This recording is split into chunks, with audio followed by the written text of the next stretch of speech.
बिल्कुल PCM association में कोई ट्रेनिंग नहीं होती, ठीक है। आज सारी बात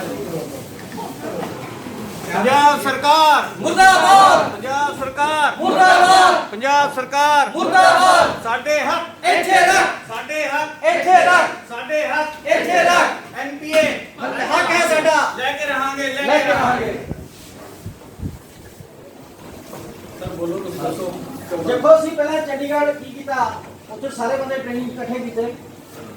ਜਦੋਂ ਸਾਰੀ ਬਿਊਰੋਕ੍ਰੇਸੀ ਬਹਿ ਗਈ ਤੇ ਸਾਰੇ ਲਵਾ ਕੇ ਉੱਥੇ ਜਲੂਸ ਕੱਢਿਆ, ਠੀਕ ਹੈ। ਜਿੱਥੇ ਵੀ ਟ੍ਰੇਨਿੰਗ ਹੋਊਗੀ ਅਸੀਂ ਟ੍ਰੇਨਿੰਗ ਸ਼ੁਰੂ ਕਰਾਵਾਂਗੇ, ਫਿਰ ਉੱਥੇ ਜਾ ਕੇ ਜਲੂਸ ਕੱਢਾਂਗੇ। ਅਸੀਂ ਕੋਈ ਟ੍ਰੇਨਿੰਗ ਨਹੀਂ ਹੁੰਦੀ ਜਿੰਨਾ ਚਿਰ ਸਰਕਾਰ ਸਾਡੀ ਐਮਪੀ ਦੀ ਡਿਮਾਂਡ ਨਹੀਂ ਮੰਨਦੀ, ਠੀਕ ਹੈ। ਆਓ ਇਕੱਠੇ ਹੋਵਾਂਗੇ, ਚਾਹ ਪੀਆ ਕਰਾਂਗੇ। ਟ੍ਰੇਨਿੰਗਾਂ ਨਹੀਂ ਹੁੰਦੀਆਂ, ਕੋਈ ਮੀਟਿੰਗਸ ਨਹੀਂ ਹੁੰਦੀਆਂ, ਠੀਕ ਹੈ। ਚੰਡੀਗੜ੍ਹ ਵਿੱਚ ਅੱਜ ਅਸੀਂ ਇਹੀ ਪੈਟਰਨ ਫਾਲੋ ਕੀਤਾ ਤੇ 100 ਬੰਦੇ ਨੇ ਸਰਕਾਰ ਦਾ ਜਲੂਸ ਕੱਢਿਆ। ਜੋ ਸਾਰੀ ਬਿਊਰੋਕ੍ਰੇਸੀ ਬਹਿ ਗਈ ਆ ਕੇ, ਸਾਰੇ ਸੀਨੀਅਰ ਅਫਸਰ ਬਹਿ ਗਏ, ਸਭ ਕੋ ਬਹਿ ਗਿਆ, ਉੱਥੇ ਜਲੂਸ ਕੱਢਿਆ ਗਿਆ, ਠੀਕ ਹੈ। ਮੈਂ ਵੀਡੀਓ ਗਰੁੱਪ ਚ ਪਾਤੀ ਹੈ।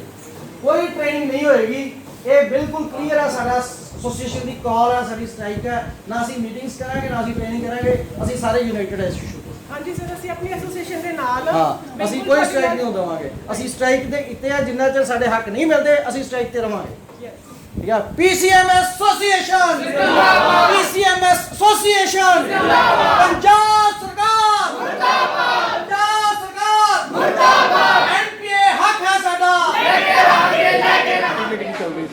ਹਾਂਜੀ, ਸਾਡੇ ਆਪਣਾ ਜ਼ਿਲ੍ਹੇ ਦੇ ਵਿੱਚ ਇੱਕ ਟ੍ਰੇਨਿੰਗ ਚੱਲ ਰਹੀ ਸੀ ਜਿਹੜੀ ਕਿ ਸੀਰੋ ਸਰਵੇਲੈਂਸ ਬੱਚਿਆਂ ਦੇ ਵਿੱਚ 6 ਤੋਂ 18 ਸਾਲ ਦੀ ਉਮਰ ਦੇ ਜਿਹੜੇ ਬੱਚੇ ਨੇ ਉਹਨਾਂ ਦੇ ਵਿੱਚ ਕੋਵਿਡ ਐਂਟੀਬਾਡੀਜ਼ ਦੇ ਟੈਸਟ ਕਰਨ ਵਾਸਤੇ ਅਸੀਂ ਇੱਕ ਸਰਵੇ ਕਰਾਉਣਾ ਸੀ, ਜਿਹਦੀ ਸਾਨੂੰ ਡੇਟ ਸਰਕਾਰ ਵੱਲੋਂ ਦਿੱਤੀ ਹੋਈ ਸੀ ਵੀ 23 ਤਰੀਕ ਤੋਂ 25 ਤਰੀਕ ਤੱਕ ਇਹ ਅਸੀਂ ਸੈਂਪਲ ਕਲੈਕਟ ਕਰਨੇ ਹਨ।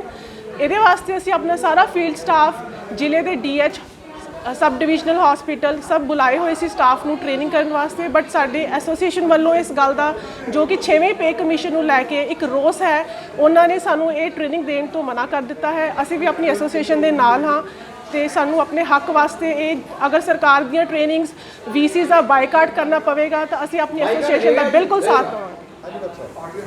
ਅਸੀਂ ਦੇਖੋ ਲੋਕਾਂ ਦੇ ਫੌਜ 'ਚ ਹੈਗੇ ਆ, ਹਮੇਸ਼ਾ ਹੀ ਰਹੇ ਆ ਡਾਕਟਰਸ, ਪਰ ਸਾਨੂੰ ਸਰਕਾਰ ਨੇ ਇੰਨਾ ਕੁ ਜ਼ਿਆਦਾ ਤੰਗ ਕਰ ਦਿੱਤਾ ਹੈ ਕਿ ਅੱਜ ਕੋਈ 20-22 ਦਿਨ ਹੋ ਗਏ ਅਸੀਂ ਪੈਰਲਲ ਓਪੀਡੀਜ਼ ਬੰਦ ਕਰਕੇ ਵੀ ਦੇਖ ਲਿਆ, ਪਰ ਐ ਹੋ ਕੀ ਰਿਹਾ ਕਿ ਪੈਰਲਲ ਓਪੀਡੀਜ਼ ਜਿਵੇਂ ਸਾਡੀ ਬ੍ਰਾਂਚ ਹੈ ਗਾਇਨੀ ਔਬਸ, ਇਹ ਚੱਲ ਨਹੀਂ ਸਕਦੀ ਤਾਂ ਸਫਰ ਕਰ ਰਿਹਾ ਪੇਸ਼ੈਂਟ ਡਾਇਰ ਐਮਰਜੈਂਸੀਜ਼ ਬਣ ਕੇ ਆ ਰਹੇ। ਕਈਆਂ ਦੇ ਤਾਂ ਜਿਵੇਂ ਪ੍ਰੀਵੀਅਸ ਸਿਜ਼ੇਰੀਅਨ ਸੀ, ਉਹਦਾ ਸਕਾਰ ਹੀ ਚਲਾ ਗਿਆ ਸੀ, ਮਤਲਬ ਕਿ ਸਕਾਰ ਡਿਹਾਈਸ ਹੋ ਗਿਆ ਸੀ, ਤੇ ਜੋ ਰਾਤ ਨਾ ਅਸੀਂ ਦੇਖਦੇ ਉਹਨੂੰ, ਜੇ ਆਪਾਂ ਐਮਰਜੈਂਸੀ 'ਚ ਉਹਨੂੰ ਸਿਰਫ ਪ੍ਰੀਵੀਅਸ ਸਿਜ਼ੇਰੀਅਨ ਇਲੈਕਟਿਵ ਮੰਨ ਕੇ ਰੱਖਦੇ ਤਾਂ ਸਵੇਰ ਨੂੰ ਤਾਂ ਉਹ ਸਕਾਰ ਰਪਚਰ ਹੋ ਜਾਣਾ ਸੀਗਾ, ਬੇਬੀ ਦਾ ਸਿਰ ਤਾਂ ਬਾਹਰ ਸੀ, ਸਮਝਦੇ ਹੋ ਨਾ।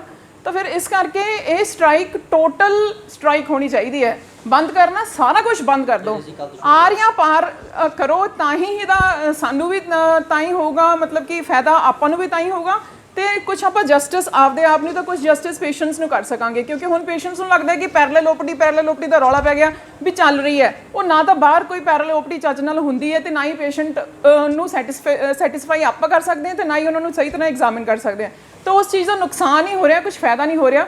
ਤਾਂ ਮੇਰਾ ਆਪਦੀ ਸਟੇਟ ਨੂੰ ਵੀ ਅੱਜ ਇਹ ਮੈਂ ਕਹਿ ਰਹੀ ਹਾਂ ਕਿ ਮੈਂ ਖੁਦ ਚਾਹੁੰਦੀ ਹਾਂ ਕਿ ਮੈਂ ਜੇ ਐਂ ਇਹਨਾਂ ਨੇ ਆਰੀਆਂ ਪਾਰ ਕੰਮ ਨਹੀਂ ਕੀਤਾ, ਐਂ ਪਲੱਸ ਮਾਈਨਸ ਜਾਂ ਕਰਦੇ ਰਹੇ, ਕਦੀ ਪੈਰਲਲ ਓਪੀਡੀ ਕਰਦੇ ਬਲੱਡ ਡੋਨੇਸ਼ਨ, ਤਾਂ ਮੈਂ ਇਹ ਸਟ੍ਰਾਈਕ ਹੀ ਬਾਈਕਾਟ ਕਰਦੀ ਹਾਂ। ਫਿਰ ਤਾਂ I am starting my regular OPD. ਜਾਂ ਤਾਂ ਬੰਦ ਕਰਨਾ ਤਾਂ ਸਾਰਾ ਕੁਝ ਬੰਦ ਕਰੋ, ਇੱਥੇ ਗੇਟਾਂ 'ਤੇ ਲਾਓ ਤਾਲੇ, ਅੱਧੇ ਇੱਥੇ ਬੈਠੋ ਡਾਕਟਰਸ, ਅੱਧੇ ਬੈਠੋ ਚੰਡੀਗੜ੍ਹ ਬੈਠੋ, ਫਿਰ ਮੈਂ ਦੇਖਦੀ ਹਾਂ ਕਿਵੇਂ ਖੁਦ ਤੁਹਾਨੂੰ ਚੀਫ ਮਿਨਿਸਟਰ ਆ ਕੇ ਮਿਲਦਾ ਨਹੀਂ ਹੈ। ਤਾਂ ਫਿਰ ਇਸ ਕਰਕੇ ਆਪਣੇ ਕੋਲ ਹਥਿਆਰ ਹੈਗੇ ਨੇ, ਪਰ ਉਹ ਹੁਣ ਪੂਰੇ ਯੂਜ਼ ਕਰਨੇ ਪੈਣੇ ਆ। ਜੇ ਪੇਸ਼ੈਂਟ ਤੰਗ, ਦੇਖੋ ਹੁਣ ਵੀ ਹੋ ਰਿਹਾ, ਹੁਣ ਅਸੀਂ ਵੀ ਤੰਗ ਹੋ ਰਹੇ ਹਾਂ, ਪੇਸ਼ੈਂਟ ਵੀ ਤੰਗ ਹੋ ਰਿਹਾ, ਤਾਂ ਕਮ ਸੇ ਕਮ ਆਪਣੇ ਦਿਮਾਗ 'ਚ ਇਹ ਤਾਂ ਹੋ ਜਾਊਗਾ ਨਾ ਕਿ ਹਾਂ 100% ਹੀ ਬੰਦ ਕਰਕੇ ਆਪਾਂ ਬੈਠੇ ਹਾਂ। ਜੋ ਸਰਕਾਰ ਨੇ ਫੈਸਲਾ ਲੈਣਾ ਲਵੇ ਤੇ ਇਹਨੂੰ ਇੰਨਾ ਲਿੰਗਰ ਔਨ ਨਾ ਕਰੇ। Thank you. ਇੱਕ ਤੁਹਾਡੇ ਵੱਲੋਂ ਹੀ ਜਿਹੜੀ ਹੈਗੀ ਐਮਰਜੈਂਸੀ ਸੇਵਾਵਾਂ ਦੇ ਗਾਇਨੀ ਦੀਆਂ ਓਪੀਡੀ ਚਲਾਈਆਂ ਗਈਆਂ ਸੀਗੀਆਂ ਪੇਸ਼ੈਂਟਾਂ ਵਾਸਤੇ, ਤੇ ਤੁਹਾਡਾ ਹੀ ਖੁਦ ਦਾ ਫੈਸਲਾ ਸੀਗਾ ਜੀ? ਸਾਡਾ ਐਸ ਸੱਚ ਨਹੀਂ ਹੁੰਦਾ, ਦੇਖੋ ਹਮੇਸ਼ਾ there is always clash of ideas. ਅਸੀਂ ਥੋੜੇ, ਮੈਂ ਖੁਦ ਕਵਾਂ ਤੇ ਸਾਡੇ ਕੁਝ ਡਾਕਟਰਸ ਹੈਗੇ ਜਿਹੜੇ ਰੈਡੀਕਲ ਸਟ੍ਰਾਈਕ ਵਾਸਤੇ ਟੋਟਲ ਸਟ੍ਰਾਈਕ ਦੇ ਹੱਕ 'ਚ ਨੇ, ਪਰ ਇਹ ਐਂ ਹੁੰਦਾ ਹੈ ਕਿ ਸਟੇਟ ਜਿਹੜੇ ਸਾਡੇ ਸਟੇਟ ਲੈਵਲ ਦੇ ਪ੍ਰਧਾਨ ਬਣੇ ਹੋਏ ਆ, ਉਹਨਾਂ ਨੇ ਡਿਸਾਈਡ ਕੀਤਾ ਸੀ ਕਿ ਨਹੀਂ, ਐ ਨਹੀਂ, ਹਜੇ ਆਪਾਂ ਪੈਰਲਲ ਓਪੀਡੀਜ਼ ਕਰਕੇ ਲੋਕਾਂ ਦਾ ਆਪਾਂ ਕੰਮ ਵੀ ਕਰ ਰਹੇ ਹਾਂ ਤੇ ਲੋਕਾਂ ਨੂੰ ਦਿਖਾਉਣਾ ਹੈ ਕਿ ਡਾਕਟਰਸ ਲੋਕਾਂ ਦੇ ਹਿੱਤ ਵਾਸਤੇ ਕੰਮ ਕਰਦੇ ਨੇ। ਪਰ ਉਹ ਐਨੀ ਹਾਓ ਉਹ ਵਰਕਆਊਟ ਨਹੀਂ ਹੋ ਰਿਹਾ। ਤਾਂ ਹੁਣ ਅਸੀਂ ਤੰਗ ਆ ਚੁੱਕੇ ਹਾਂ ਖੁਦ ਵੀ। ਹੁਣ ਤੁਸੀਂ ਜਾ ਕੇ ਦੇਖੋ ਕੋਈ 100-150 ਪੇਸ਼ੈਂਟ ਉੱਥੇ ਰੁਲਦਾ ਪਿਆ ਤੇ ਲੈਬਸ ਵੀ ਬੰਦ ਹੈ ਤੇ ਬਹੁਤ ਔਖਾ ਹੋ ਰਿਹਾ ਕੰਮ। ਤਾਂ ਮੈਂ ਇਸ ਹੱਕ 'ਚ ਹਾਂ ਕਿ ਜੇ ਸਟ੍ਰਾਈਕ ਕਰਨੀ ਹੈ ਤਾਂ ਟੋਟਲ ਹੋਣੀ ਚਾਹੀਦੀ ਹੈ। ਇਹ ਸਾਡੇ ਕਲੈਸ਼ ਹਮੇਸ਼ਾ ਸਟੇਟ ਨਾਲ ਰਹੀ ਹੈ ਤੇ ਅੱਜ ਮੈਂ ਤਾਂ ਹੀ ਇਹ ਤੁਹਾਨੂੰ ਕਲਿੱਪ ਦੇ ਰਹੀ ਹਾਂ ਕਿ ਸਟੇਟ ਨੂੰ ਇਹ ਮੇਰੀ ਗੱਲ ਪਹੁੰਚੇ ਕਿ ਜੇ ਸਟ੍ਰਾਈਕ ਕਰਨੀ ਹੈ ਤਾਂ ਟੋਟਲ ਹੋਣੀ ਚਾਹੀਦੀ ਹੈ। ਨੋ ਓਪੀਡੀ, ਨੋ ਐਮਰਜੈਂਸੀ, ਨੋ MLR, ਨੋ ਵੈਕਸੀਨੇਸ਼ਨ। ਡਾਕਟਰ ਸਾਹਿਬ ਇਹਦੇ ਵਿੱਚ ਜਿਹੜਾ ਹੈਗਾ ਜੀ ਜਿਹੜਾ ਤੁਹਾਡੀ ਸਰਕਾਰ ਨਾਲ ਲੜਾਈ ਹੈਗੀ ਹੈ ਜੀ, ਤੇ ਪੇਸ਼ੈਂਟ ਦਾ ਇਹਦੇ ਵਿੱਚ ਕੀ ਕਸੂਰ ਹੈ ਜੀ? ਪੇਸ਼ੈਂਟ ਕਿੱਥੇ ਜਾਂਦਾ? ਦੇਖੋ ਹਰ ਬੰਦੇ ਦਾ ਕਿੱਤਾ ਹੁੰਦਾ। ਸਾਡਾ ਕਿੱਤਾ ਹੈ ਹੀ ਮਰੀਜ਼ਾਂ ਨਾਲ। ਜੇ ਅਸੀਂ ਕੁਝ ਹੋਰ ਕੰਮ ਕਰਦੇ ਹੁੰਦੇ ਤਾਂ ਅਸੀਂ ਉਹ ਬੰਦ ਕਰ ਦੇਣਾ ਸੀ। ਹੁਣ ਅਸੀਂ ਲੋਹਾਰ ਤਾਂ ਹੈ ਨਹੀਂ, ਹੁਣ ਅਸੀਂ ਡਾਕਟਰ ਹੈ ਤੇ ਸਾਡੇ ਨਾਲ ਤਾਂ ਪਬਲਿਕ ਨੂੰ ਅਸਰ ਹੋਊਗਾ ਹੀ ਤੇ ਪਬਲਿਕ ਸਫਰ ਕਰੂਗੀ। ਤੇ ਸਰਕਾਰ ਨੂੰ ਨਹੀਂ ਪਤਾ ਲੱਗਦਾ ਵੀ 10 ਸਾਲਾਂ ਬਾਅਦ ਪੇ ਕਮਿਸ਼ਨ ਦੇ ਰਹੇ ਤੇ ਕੋਈ ਚੱਜ ਦਾ ਕੰਮ ਕਰ ਲੈਣ। ਜਿਹੜੀਆਂ ਤਨਖਾਹਾਂ ਪਹਿਲਾਂ ਉਹਦੇ ਵਿੱਚੋਂ ਵੀ ਘਟਾਈ ਜਾਂਦੇ ਆ। ਬੇਸ਼ਰਮ ਤਾਂ ਸਰਕਾਰ ਹੋਈ ਵੀ ਹੈ, ਤਾਂ ਹੀ ਸਾਨੂੰ ਬੇਸ਼ਰਮ ਹੋਣਾ ਪੈ ਰਿਹਾ। ਤੁਹਾਡਾ ਡਾਕਟਰ ਸਾਹਿਬ ਜਿਹੜੇ ਸ਼ਹਿਰ ਨਿਵਾਸੀਆਂ ਨੂੰ, ਮਰੀਜ਼ਾਂ ਨੂੰ ਕੀ ਮੈਸੇਜ ਹੈ? ਤੁਸੀਂ ਕੀ ਦੇਖੋ ਮੇਰੇ ਸ਼ਹਿਰ ਨਿਵਾਸੀਆਂ ਨੂੰ ਇਹ ਮੈਸੇਜ, ਦੇਖੋ ਅੱਜ ਤਾਂ ਪਹਿਲਾਂ ਅਸੀਂ ਇਹਨਾਂ ਤੋਂ ਮਾਫੀ ਮੰਗਦੇ ਹਾਂ ਕਿ ਅੱਜ 22 ਦਿਨ ਹੋ ਗਏ ਵਿਚਾਰੇ। ਸਾਡੇ ਕੋਲ ਜਿਹੜਾ ਵਰਗ ਆਉਂਦਾ ਨਾ ਉਹ ਵਿਚਾਰਾ ਗਰੀਬ ਵਰਗ ਹੈ, ਕਿਉਂਕਿ ਉਹ ਜਿਹੇ ਲੋਕ ਆਉਂਦੇ ਜਿਹੜੇ ਪ੍ਰਾਈਵੇਟ ਹਸਪੀਟਲਸ 'ਚ ਨਹੀਂ ਜਾ ਸਕਦੇ। ਤਾਂ ਕੁਝ ਸਾਨੂੰ ਇਸ ਗੱਲ ਤੇ ਬਹੁਤ ਦੁੱਖ ਹੈ ਕਿ ਵਿਚਾਰੇ ਤੰਗ ਹੋ ਰਹੇ ਨੇ ਕਿਉਂਕਿ ਲੈਬਸ ਵੀ ਬੰਦ ਨੇ, ਸਭ ਕੁਝ ਬੰਦ ਹੈ। ਤੇ ਸਾਡੀ ਜਿਹੜਾ ਮੇਰਾ ਖੁਦ ਦਾ ਪੇਸ਼ਾ ਉਹਦੇ ਵਿੱਚ ਮਾਂ ਤੇ ਬੱਚਾ ਦੋਵੇਂ ਇਨਵੋਲਵਡ ਹੁੰਦੇ ਆ। ਤਾਂ ਅਸੀਂ ਬੜੇ ਦੁਖੀ ਹਾਂ। ਬਸ ਅਸੀਂ ਉਹਨਾਂ ਤੋਂ ਮਾਫੀ ਮੰਗ ਸਕਦੇ ਹਾਂ, ਹੋਰ ਤਾਂ ਅਸੀਂ ਇਸ ਟਾਈਮ ਤੇ ਕੁਝ ਕਰ ਨਹੀਂ ਸਕਦੇ। ਸਾਡੀ ਮੀਟਿੰਗ ਹੈ, ਅਸੀਂ 12 ਤਰੀਕ ਤੋਂ ਧਰਨੇ ਤੇ ਬੈਠੇ ਹਾਂ, ਸਟ੍ਰਾਈਕਾਂ ਕਰ ਰਹੇ ਹਾਂ। ਸਰਕਾਰ ਸਾਡੀ ਕੋਈ ਵੀ ਗੱਲ ਨਹੀਂ ਸੁਣੇਗੀ। ਜੇ ਇਸ ਤਰ੍ਹਾਂ ਦੀਆਂ ਅਸੀਂ ਮੀਟਿੰਗਾਂ ਬੰਦ ਨਾ ਕਰਾਵਾਂਗੇ, ਅੱਗੇ ਤੋਂ ਜਾ ਕੇ ਅਸੀਂ ਇਸ ਤੋਂ ਵੀ ਸਖਤ ਐਕਸ਼ਨ ਲਵਾਂਗੇ, ਜਿਸ ਕਰਕੇ ਸਰਕਾਰ ਦੀ ਗੋਲੀ ਬੂੰਗੀ ਸਰਕਾਰ ਨੂੰ ਇਹ ਗੱਲਾਂ ਪਹੁੰਚਣਗੀਆਂ, ਤਾਂ ਹੀ ਅਸੀਂ ਜਾ ਕੇ ਆਪਣਾ ਕਾਮਯਾਬ ਹੋ ਸਕਾਂਗੇ। ਇੱਦਾਂ ਓਪਨਿੰਗਾਂ ਬੰਦ ਕਰਕੇ, ਪੈਰਲਲ ਓਪਨਿੰਗਾਂ ਕਰਕੇ ਸਾਡੀ ਸਰਕਾਰ ਗੱਲ ਬਿਲਕੁਲ ਨਹੀਂ ਸੁਣ ਰਹੀ।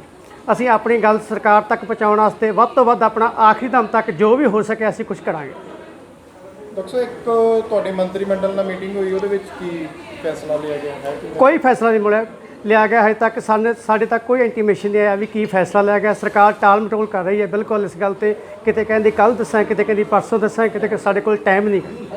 ਸਾਡੇ ਸੌਫਟ ਕਾਰਨਰ ਦਾ ਉਹ ਨਜਾਇਜ਼ ਫਾਇਦਾ ਲੈ ਰਹੇ। ਅੱਜ ਸਾਡੀ ਜੋ ਸਟੇਟ ਬਾਡੀ ਵੱਲੋਂ ਪੈਰਲਲ OPD ਦੀ ਕਾਲ ਸੀਗੀ, ਇਸ ਤੋਂ ਬਾਅਦ ਹੁਣ ਅਸੀਂ, ਕਿਉਂਕਿ ਸਰਕਾਰ ਨੂੰ ਅਸੀਂ ਇੱਕ ਦਿਨ ਦਾ ਨੋਟਿਸ ਦਿੱਤਾ ਹੋਇਆ ਸੀਗਾ, ਤਾਂ ਕੱਲ ਅਸੀਂ ਟੋਟਲ ਬੰਦ ਕਰ ਰਹੇ ਹਾਂ, ਜਿਹਦੇ ਵਿੱਚ ਸਿਰਫ ਅਸੀਂ ਐਮਰਜੈਂਸੀ ਸੇਵਾਵਾਂ ਤੇ ਮੈਡੀਕਲ ਲੀਗਲ ਕਰਾਂਗੇ। ਹਰ ਕਿਸਮ ਦੀ OPD, ਹਰ ਕਿਸਮ ਦਾ ਬਾਕੀ ਕੰਮ ਅਸੀਂ ਬੰਦ ਕਰ ਰਹੇ ਹਾਂ। ਉਸ ਤੋਂ ਬਾਅਦ ਅਸੀਂ ਸਟੇਟ ਪੱਧਰ 'ਤੇ ਇੱਕ ਧਰਨਾ ਸਾਡਾ ਵੀਰਵਾਰ ਲੱਗਣ ਜਾ ਰਿਹਾ ਸਾਰੇ ਪੰਜਾਬ ਦੇ ਵਿੱਚੋਂ। ਉੱਥੋਂ ਅਸੀਂ ਆਪਦੀ ਅੱਗੋਂ ਇਨਡੈਫੀਨਿਟ ਦੀ ਜਿਹੜੀ ਕਾਲ ਹੈ ਜਾਂ ਅਗਲੀ ਜਿਹੜੀ ਸਾਡੀ ਕਾਲ ਹੈ ਉੱਥੋਂ ਅਸੀਂ ਡਿਕਲੇਅਰ ਕਰਾਂਗੇ, ਜੇ ਪੰਜਾਬ ਸਰਕਾਰ ਸਾਡੀਆਂ ਮੰਗਾਂ ਨਹੀਂ ਮੰਨਦੀ। ਹੁਣ ਅਸੀਂ ਸਖਤ ਕਦਮ ਚੁੱਕਣ ਲਈ ਮਜਬੂਰ ਹਾਂ, ਕਿਉਂਕਿ ਸਰਕਾਰ ਦਾ ਢਿੱਲ ਮੁੱਠ ਦਾ ਰਵੱਈਆ ਹੈ। ਇਹ ਪਿਛਲੇ ਲਗਭਗ ਅਸੀਂ 12 ਤਰੀਕ ਤੋਂ ਅਸੀਂ ਇਸੇ ਕੰਮ ਤੇ ਲੱਗੇ ਹੋਏ ਹਾਂ ਤੇ ਸਰਕਾਰ ਵੱਲੋਂ ਕੋਈ ਸਾਨੂੰ ਰਿਸਪੌਂਸ ਨਹੀਂ ਆਇਆ। 22 ਦਿਨ ਤੋਂ ਅਸੀਂ ਪ੍ਰੋਟੈਸਟ ਕਰ ਰਹੇ ਹਾਂ। ਤਾਂ ਇਸ ਲਈ ਹੁਣ ਅਸੀਂ ਕੋਈ ਸਾਡੀ ਜੋ ਸਟੇਟ ਜਥੇਬੰਦੀ ਹੈ ਕੋਈ ਸਖਤ ਕਦਮ ਚੁੱਕਣ ਲਈ ਮਜਬੂਰ ਹੈ।